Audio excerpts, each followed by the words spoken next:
We first began our climate change series by showing you melting ice thousands of miles away. Well, today Maggie Rulli's in Louisiana to show us how that melting ice is impacting life on America's coastline, and one community that's on the front lines.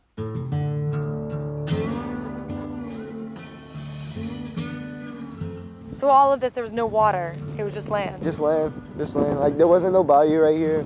There wasn't no lake, as you can see out there. There was fields, and then farther back, all you see was trees, you know. The land that Dominic and Damien Nikon's ancestors have called home for more than 170 years is sinking into the bayou here in Louisiana. As the younger generation, we're watching our land slowly fade away.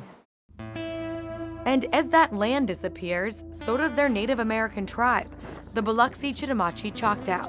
It just seems like there's nothing we can do. Nothing to stop it. Nothing to stop it.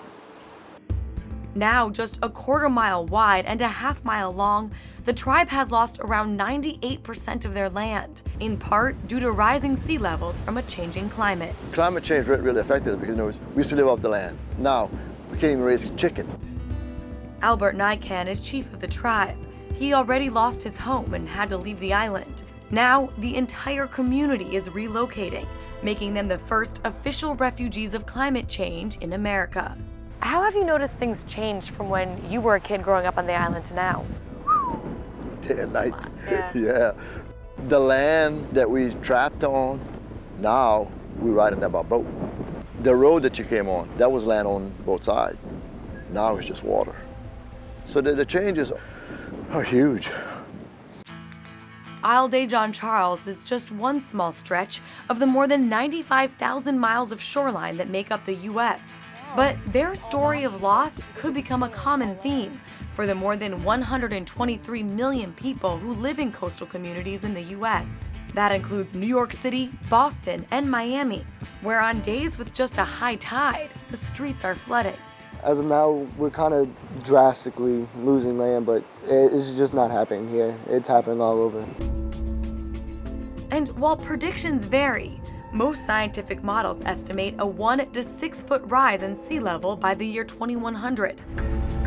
To see what this rise might look like, we head out on the water with Professor Matthew Brown, just off the coast of Florida. Do you think people living in those houses right on the water should be worried? The ones that are smart should be. I wouldn't necessarily want to buy property, right on the water right now.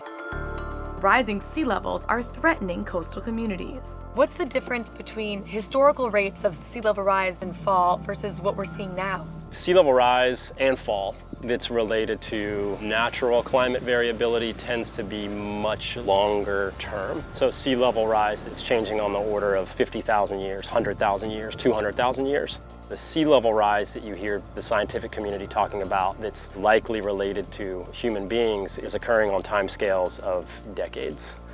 The world is getting warmer, causing glaciers and ice caps to melt into ocean waters and making sea levels rise.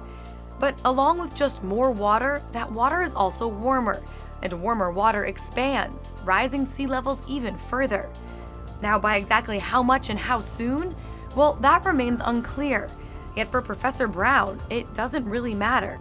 You can look at tidal data from a number of cities and sea level rise is creeping up and up and up and up and up.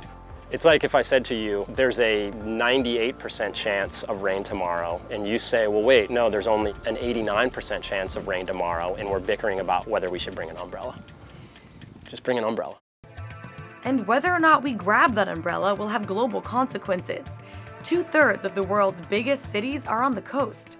For Albert, he hopes his community can serve as a warning for these others at risk. More communities are going to be like us in the near future, and probably a lot quicker than what we think. With the help of a federal grant, his tribe is relocating further inland. We lost the community, and there's the idea of trying to resettle where we could put the community back together. Saving their community, even if they can no longer save their land. Maggie Rulli, Channel 1 News. Wow, powerful story. Okay, now we want to know what you guys think. Are you concerned about climate change? Well, let us know over at channel1.com, or better yet, send us a video to be on CH1 at channel1.com.